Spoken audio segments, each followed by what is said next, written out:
लीलाएं करते हैं और बीच में वे अनुपम हो जाते हैं, बड़ी अनोखी हो जाती हैं। ऐश्वर्य उनका प्रकट होता है गूढ़ रूप से, जो उनकी बाल लीला की मधुरता को और बढ़ाता है। तो सुखदेव जी ने कहा वही कि एक बार भगवान के औत्थानिक कौतुक था, उन्होंने करवट बदली थी, 3 महीने के हो चुके थे बाल कृष्ण, और उनके जन्मदिन का भी अवसर था। तो बड़ा ही सुंदर उत्सव नंद भवन में मनाया जा रहा था। सभी ब्रज के गोप गोपियां वहां पर एकत्रित हुए थे, ब्राह्मणों को बुलाया गया था, और गाने बजाने वाले जो भी लोग हैं उन सबको बुलाया गया था। तो अनेक प्रकार से गीत, मंगल गीत गाए जा रहे थे, वाद्य यंत्र बज रहे थे, मृदंग आदि, ढोल, और ब्राह्मण लोग मंत्रों का पाठ कर रहे थे। और स्त्रियों से घिरी हुई माता यशोदा ने भगवान श्री कृष्ण का, बाल कृष्ण का सुंदर अभिषेक किया, उन्हें जल से, अन्य दुग्ध आदि से स्नान कराया। स्नान कराने के बाद उन्होंने ब्राह्मणों से पहले ब्राह्मणों की पूजा की, आदर सत्कार किया, फिर उनके द्वारा स्वस्त्ययन कराया, स्वस्ति वाचन कराया, और उन्हें अन्न, वस्त्र, माला और अभीष्ट जो जो जैसी वे इच्छा रखते थे, जितनी इच्छा रखते थे उतनी गायें उन सभी वेद वेत्ता ब्राह्मणों को उन्होंने प्रदान की। तो ऐसा करने के बाद उन्होंने देखा कि जो शिशु कृष्ण हैं, बालक कृष्ण हैं, उन्हें नींद आ रही है, तो उनकी नेत्र मिच रहे हैं नींद के कारण। तो ऐसा देख करके माता यशोदा ने धीरे से उन्हें सैया पर सुला दिया। तो वह छोटे पालने में जिस सैया पर सुलाया, तो वह एक देख करके एकांत स्थान कहाँ है जहां कोई विघ्न ना हो, क्योंकि घर में तो भीड़ मची हुई है सब जगह। तो देख के साइड में एक छकड़ा, जिस पर अनेक प्रकार के बड़े बड़े हांडी, बर्तन आदि रखे हुए थे, जिसमें दूध, दही आदि भरा हुआ था। ऐसा एक बैल, जो गाड़ी होती है बैलगाड़ी, वह खड़ी हुई थी, उसके ऊपर वे सब भरे हुए रखे थे। तो उसके नीचे ही माता यशोदा ने बालक कृष्ण को सुला दिया, क्योंकि वहां कोई नहीं जाएगा, कोई डिस्टर्बेंस नहीं होगा। तो और इधर माता यशोदा उस उत्सव में बड़ी उत्सुक थी, हृदय उनका उत्सुकता से, आनंद से भरा हुआ था। तो वे बड़ी मनस्वी थी, उदार हृदय वाली थी, बड़े मन वाली थी माता यशोदा। तो जितने भी ब्रजवासी आए थे वे सबकी पूजा कर रही थी, सबको जो आ रहे थे, कुछ भेंट लेकर आए थे, उनकी भेंट ग्रहण कर रही थी, और जो अपने पास था उन्हें भेंट दे रही थी, उन्हें वस्तुएं दे रही थी। तो यही जन्मदिन मनाने का सुंदर विधि है। तो अगर हम बच्चों के जन्मदिन मना रहे हैं तो पहले तो हमें तिथि के अनुसार मनाना चाहिए। जो तिथि है, जन्म जिस दिन हुआ है उस दिन तिथि क्या रही है, प्रथमा, द्वितीया, तृतीया, अष्टमी, कौन से पक्ष में, किस महीने में, उसके अनुसार जन्म दिवस मनाना चाहिए। और उसकी विधि यही है कि भक्तों को बुला करके भगवान का संकीर्तन होना चाहिए, और उसके बाद प्रसाद वितरण होना चाहिए। तो ये इस प्रकार से जन्मदिन मनाना चाहिए। तो अभी मखदुमपुर कथा के बाद एक भक्त ने इसलिए रोक लिया था क्योंकि उनके पुत्र का जन्मदिन था, तो विजयदशमी के दिन था, 2 अक्टूबर के दिन। तो वे कह रहे कि 19 साल बाद दोबारा ये समय आया है, 2 अक्टूबर भी और विजयदशमी एक दिन। तो विजयदशमी के उसका जन्मदिन था, और विजयदशमी और 2 अक्टूबर एक साथ आए हैं। तो फिर उनसे कहा कि नहीं, आप 2 अक्टूबर छोड़ के विजयदशमी को ही मनाइए। तो उन्होंने वही किया, सब भक्तों को बुला करके बड़ा संकीर्तन हुआ, और यही वाली कथा जो आपको सुना रहे हैं वही संक्षेप में हुआ, यही कथा उन्हें सुनाई गई थी जन्मदिन के उपलक्ष्य में। तो यही जन्मदिन मनाने का एक शास्त्रीय विधि है, और उसमें करने वाले और जो उसमें भाग ले रहे हैं और जिसके लिए किया जा रहा है, जो घर के आयोजन कर रहे हैं माता पिता आदि, उस घर परिवार का, और जो उसमें आए हैं, जो भी लोग सुनने के लिए आए हैं, सम्मिलित हो रहे हैं, और जिसके उद्देश्य से किया जा रहा है, जिस बच्चे का कल्याण हो, भगवान प्रसन्न हो, तो सबका कल्याण, सबका मंगल होता है। तो ये विधि है सबका, जिसमें मंगल होगा। तो इस प्रकार से उत्सव या जन्मदिन आदि मनाना चाहिए भगवान के संकीर्तन और कथा आदि के द्वारा। ये सर्वोत्तम विधि है।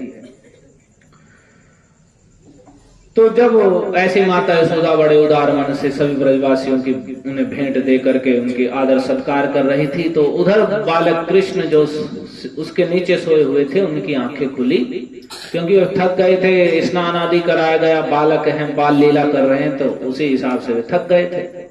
उतना का वध करते समय थकान नहीं हुई थी, लेकिन यहाँ बाल्य लीला में उन्हें कुछ थकान हुई, निद्रा से आई और वे सो गए थे। तो जैसे ही उनकी आंखें खुली तो उनकी स्तनपान करने की इच्छा हुई, एक छोटे बच्चे की भांति। तो वे रोने लगे स्तनपान करने के लिए। तो वे जोर जोर से रो रहे हैं, तो लेकिन किसी ने नहीं सुना।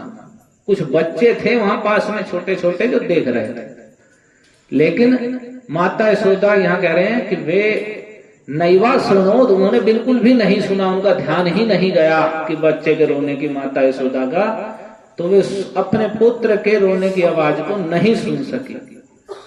तो नहीं सुन रही थी, तो इधर वह स्तनार्थी स्तन की इच्छा से रुदन रोते रोते उन्होंने पहले हाथ चलाने लगे, फिर धीरे धीरे से पैर चलाने लगे। तो पैर जोर से ऊपर की ओर चला दिया।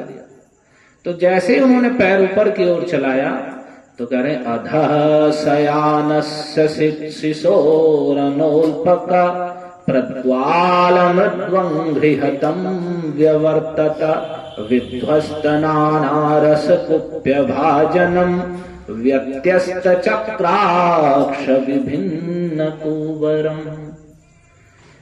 तो भगवान बालकृष्ण उस सकट के छकड़े के नीचे सोए हुए थे। तो वे कितने बालक हैं, कितने सुकोमल उनके चरण कमल हैं। तो कह रहे हैं अल्पक प्रवाल मृदु अंघ्रि, जैसे नए नए वृक्ष होते हैं, नीम आदि के वृक्ष हैं और उनकी नई नई पत्तियां आती हैं, और वे लाल लाल जो पत्तियां होती हैं कोमल जो होती हैं, उन वे कितनी कोमल होते हैं जो आसानी से बड़े ही थोड़े दाव से मुड़ जाएं, ऐसे। तो ऐसे ही भगवान बालकृष्ण के बड़े सुकोमल लाल लाल कोपलों के समान बड़े ही कोमल और नन्हे नन्हे उनके चरण कमल हैं। ऐसे ही रोते रोते उन्होंने स्तन पीने की इच्छा से, जब वह नन्हे नन्हे कोमल उनके चरण कमल हैं, तो पैरों को जब वे अपने चरणों को हिला रहे थे, तो वही उनका नन्हा सा पांव उस छकड़े से टकरा गया।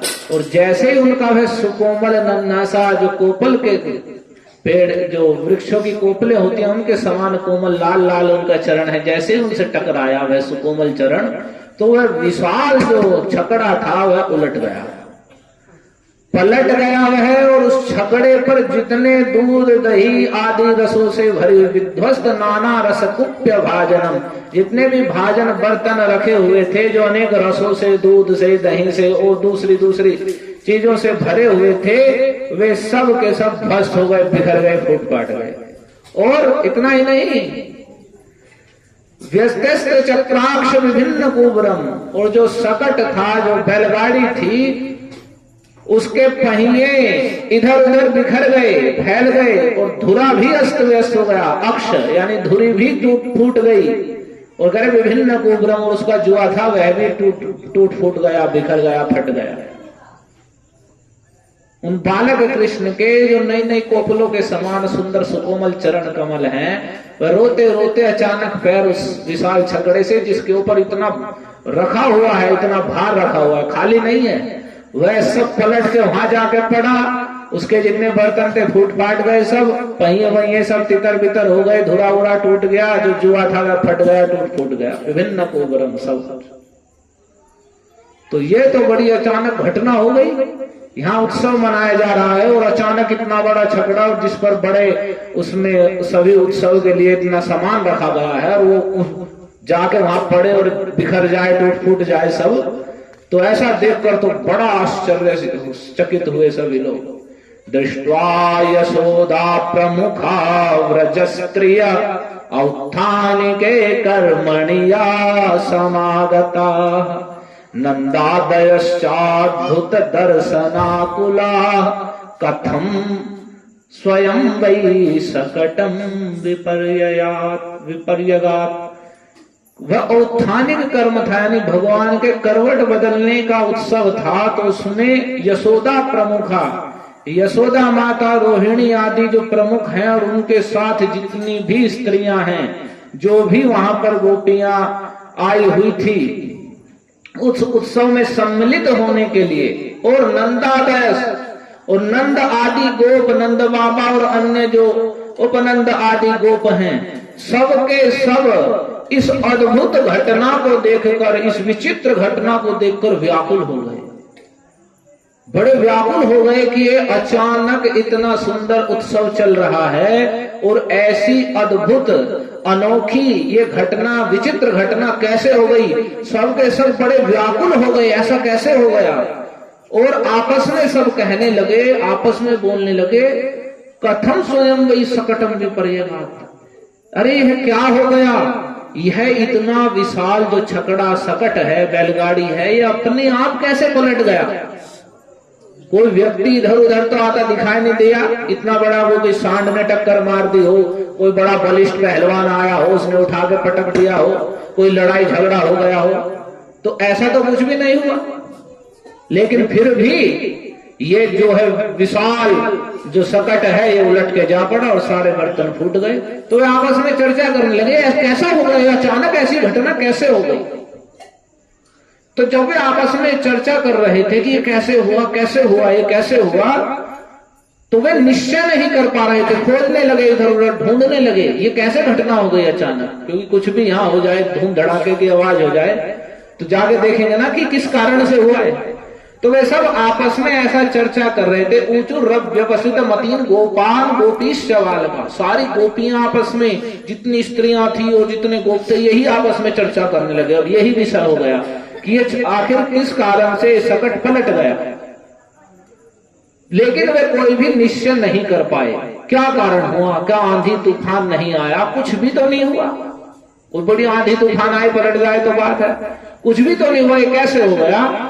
तो बालक जो वहां खेल रहे थे वे कहने लगे, रुदतानेन पादेन क्षिप्तमे तन्न संशय, ये ही जो बाल कृष्ण है, यही इसने ही रोते रोते अपने पैर को ऊपर मारा जोर से, और इसका पैर लगते ही ये दूर जाके पड़ा है, फेंका गया है सकट और पलट गया।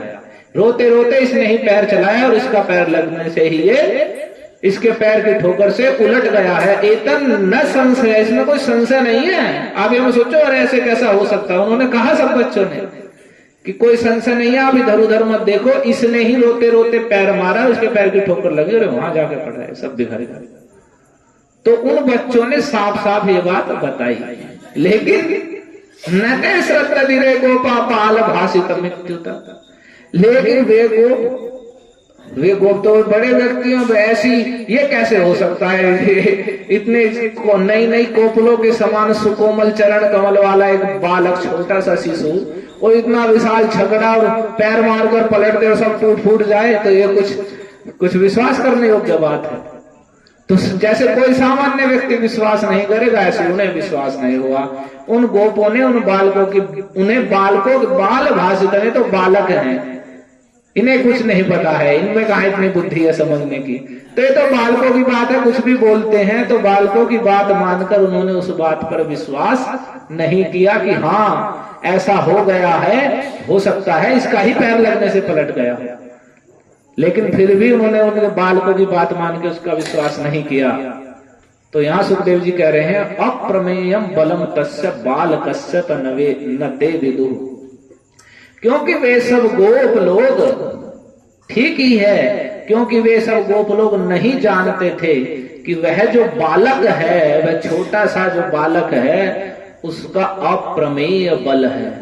उसका जितना बल है, जितना बल शक्ति उसके भीतर है, उसको अप्रमेय, प्रमेय कहते हैं जिसको नापा जा सकता है, सीमा से युक्त है। और अप्रमेय असीमित बल, यानी उन भगवान के अनंत बल को, ये बालक अनंत बल से युक्त है, इसके बल की कोई सीमा ही नहीं है, सारे बल का एकमात्र आश्रय है, ये भगवान है। भगवान में जो 6 ऐश्वर्य बताए गए हैं कि ये 6 चीजें संपूर्ण रूप में जिसमें विद्यमान हो, उन्हें भगवान कहते हैं।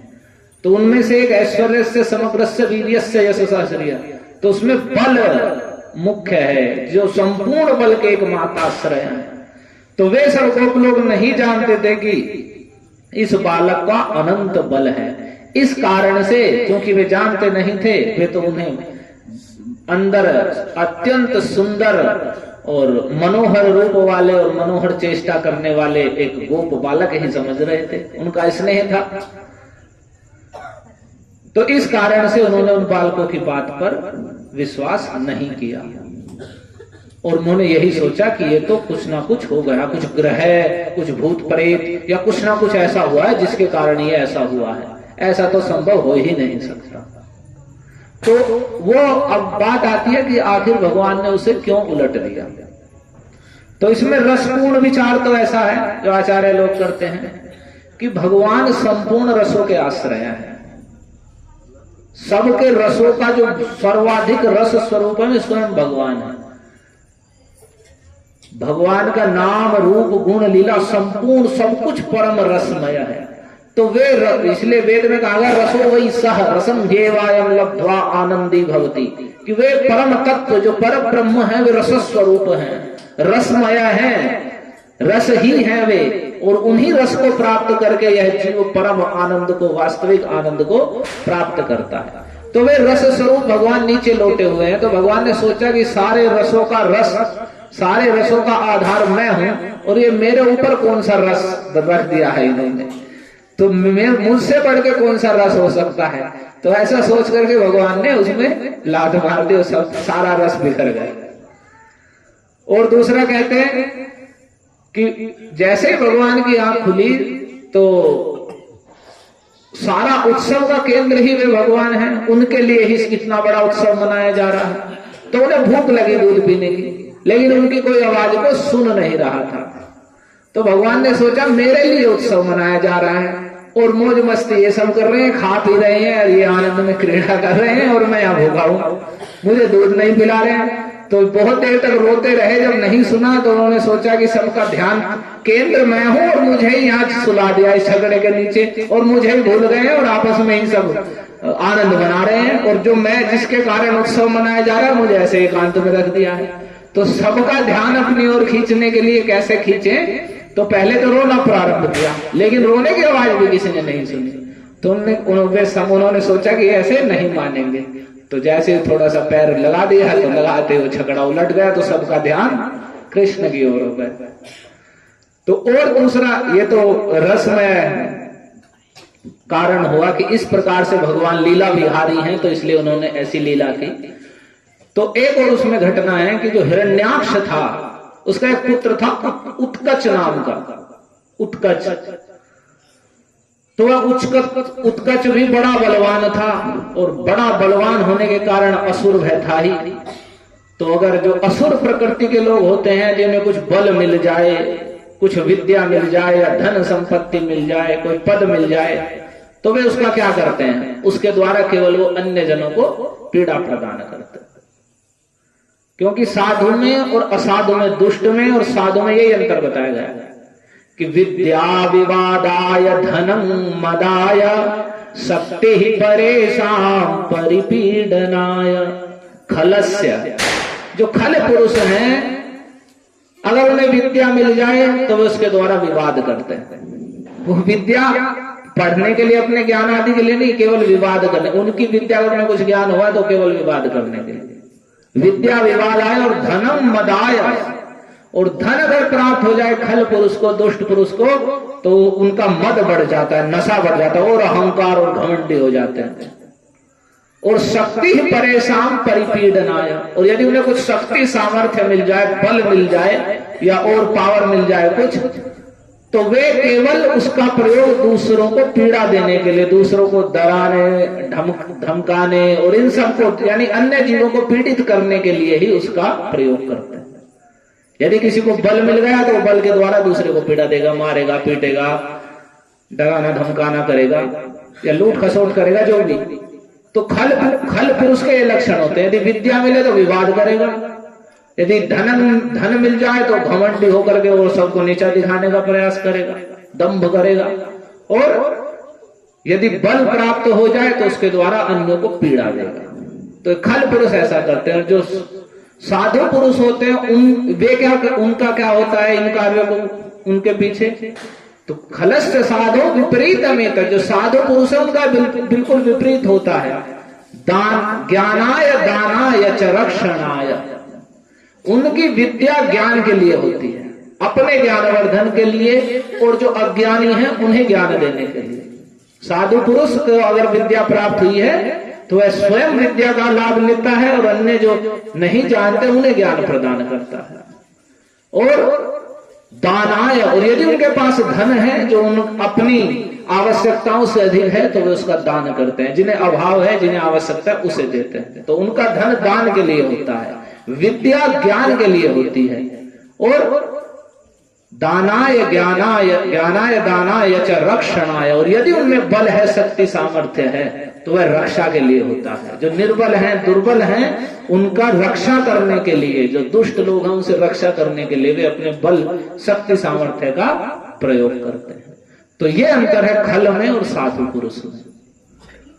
जो खल पुरुष हैं उनकी विद्या विवाद के लिए, धन अहंकार घमंड बढ़ाने के लिए, और बल दूसरों को पीड़ा देने के लिए होता है। और जो साधु पुरुष हैं उनकी विद्या ज्ञान के लिए, और धन दान के लिए, और बल रक्षा करने के लिए होता है। तो उत्कच तो पूरा खल है, असुर का ही पुत्र है, असुर है, तो उसको बड़ा बलवान था। तो बड़ा बलवान था तो मार्ग में जा रहा था, जाते जाते यात्रा में लोमस ऋषि का एक आश्रम पड़ा। तो आश्रम बड़ा ही सुंदर, बड़े सुंदर सुंदर वृक्ष उसमें।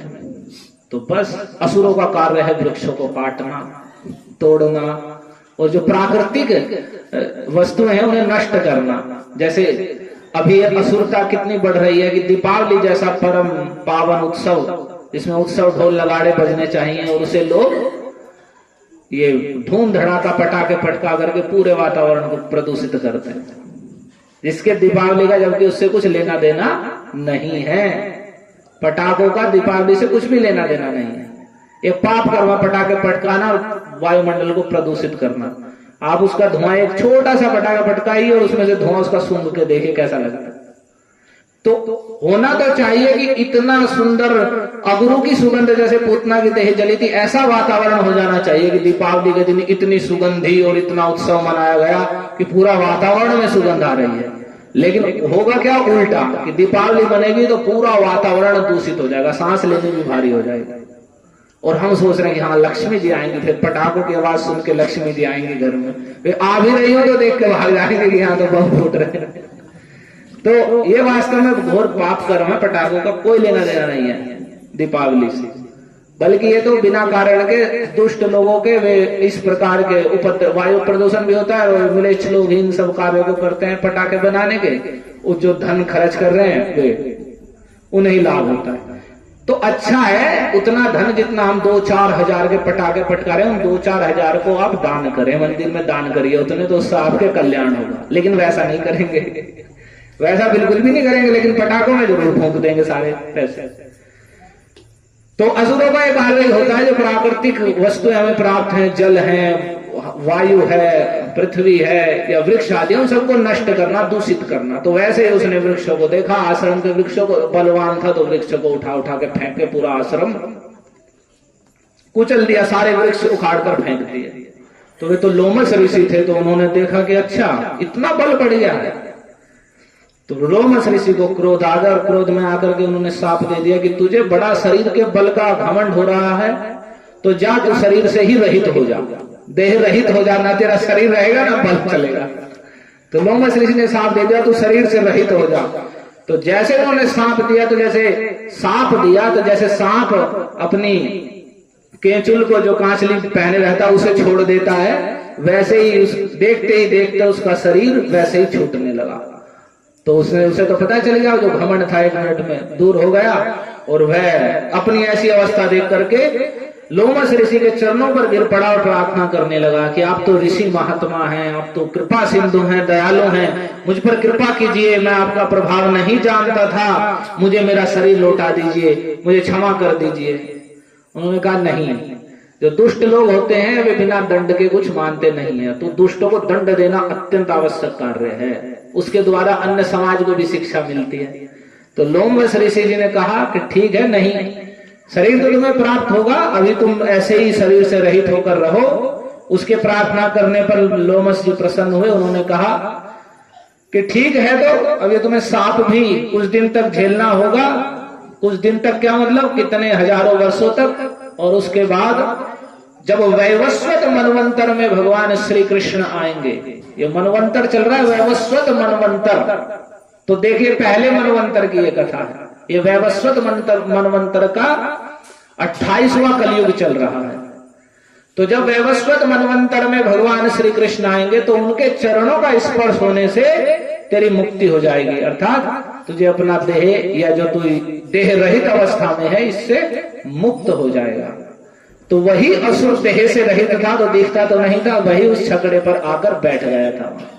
तो भगवान सर्वज्ञ हैं, वे जान, जैसे पुतना को जान गए थे विष लेकर आई है, तो ऐसे ही जान गए इसके ऊपर वही बैठा है।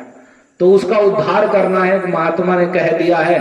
तो भगवान तो अपने भक्तों की बात को सत्य करते हैं, तो उसका उद्धार करना है। तो वह छकड़े में आकर बैठ गया, तो भगवान ने पैर लगा के उसे स्पर्श कर दिया और छकड़ा उलट गया और वह उस शरीर को वह उसके नीचे दब के मर गया। सकट भंजन लीला है, इसलिए उसका नाम हुआ सकटासुर।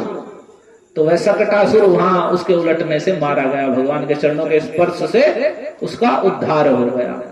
तो इस कारण से भगवान ने पैर मार करके उस छकड़े को, उस सकट को उलट दिया। लेकिन सभी गोप इस बात को नहीं मान सके और उसके बाद माता यशोदा ने देखा, ये तो सभी ने निर्णय किया निश्चित रूप से ये तो किसी ग्रह के कारण हुआ है। तो पहले माता यशोदा ने रोते रहे, भगवान ऐसे ही पैर के ऊपर पलट दिया और वे रो रहे थे, हाथ पैर ऐसे ही मार रहे थे, रोते हुए अपने पुत्र को उठाया माता यशोदा ने। वे ग्रह से संकट हो गई कि कुछ ग्रह और कुछ भूत प्रेत या कुछ ऐसी चीज हो सकती है जिसने ऐसा किया है, वह बालक को हानि पहुंचाना चाहती है। तो उन्होंने फिर ब्राह्मणों को बुलाया और ब्राह्मणों को बुला करके सूक्तों के द्वारा, वेद के मंत्रों के द्वारा, पुरुष सूक्त आदि के द्वारा स्वस्ति वाचन कराया, फिर स्वस्ति वाचन करवाया, फिर मंत्र पाठ करवाए और फिर उसके बाद उन्होंने स्तनपान कराया। और स्तनपान करा करके सभी गोपों ने उसे छकड़े को सीधा किया, जो कुछ बचा उछा सामान था उसे उसके ऊपर दोबारा से रखा और फिर उन ब्राह्मणों ने हवन किया। और आगे क्या किया ये हम कल सुनेंगे। लेकिन उसके द्वारा फिर नंद महाराज ने उन्हें आशीर्वाद दिलवाया। किन्हें? बाल कृष्ण के प्रति वे ब्राह्मणों से चाह रहे हैं कि वे सुंदर आशीर्वाद दें। क्यों? क्योंकि नंद महाराज जानते थे कि किनके आशीर्वाद, ये ब्राह्मण सब पवित्र हैं, श्रेष्ठ हैं, इनके आशीर्वाद निष्फल नहीं होते। तो वे जानते थे कि किनके आशीर्वाद निष्फल नहीं होते, सफल होते हैं। कैसे व्यक्ति के? तो ये सुयामृत दंभेर्ष्या हिंसा मान विवर्जिता। लोग किसी से भी आशीर्वाद मांगते हैं और कोई भी आशीर्वाद देता है। और आजकल तो आशीर्वाद ऐसे ही हो गए हैं, उनका आशीर्वाद के फल भी नहीं दिखते हैं। क्यों नहीं दिखते हैं? तो किसके आशीर्वाद सफल होते हैं ये बता रहे हैं। जो असूया से रहित हैं, यानी जो किसी के गुणों में दोष नहीं निकालते, जो अनृत यानी झूठ असत्य भाषण नहीं करते, जो दंभ से रहित हैं, ईर्ष्या से रहित हैं, किसी भी जीव की वाणी से या शरीर से हिंसा नहीं करते, और जो अभिमान से रहित हैं, अहंकार और अभिमान नहीं है, और जो सत्यशील हैं, सत्य वस्तु सदैव भगवान के भजन और सेवा में तत्पर हैं, सत्य आचरण वाले हैं, ऐसे न तेषाम सत्यशीला नाम आशीषो विफलागता। ऐसे सत्यशील ब्राह्मणों का आशीर्वाद कभी विफल नहीं होता। तो वे जितने भी वहां ब्राह्मण थे जो आए थे वे सब ऐसे ही थे। नंद महाराज ये जानते थे कि ये सब कोई भी असत्यवादी नहीं है, कोई भी अभिमानी नहीं है, कोई भी हिंसा वाला नहीं है, कोई दंभ या ईर्ष्या नहीं करता है, और कोई व्यर्थ में ही दूसरों के दोष दर्शन, दूसरों में दोष निकालना, चुगली करना ये कार्य नहीं करते हैं, और सत्यशील है, सत्य आचरण में तत्पर रहते हैं, भगवान की भक्ति से युक्त हैं। तो इनके द्वारा दिए गए आशीर्वाद निष्फल नहीं हो सकते। ये जो भी कहेंगे वो सब कुछ सत्य होगा। तो इसलिए नंद महाराज ने उनके द्वारा फिर दोबारा से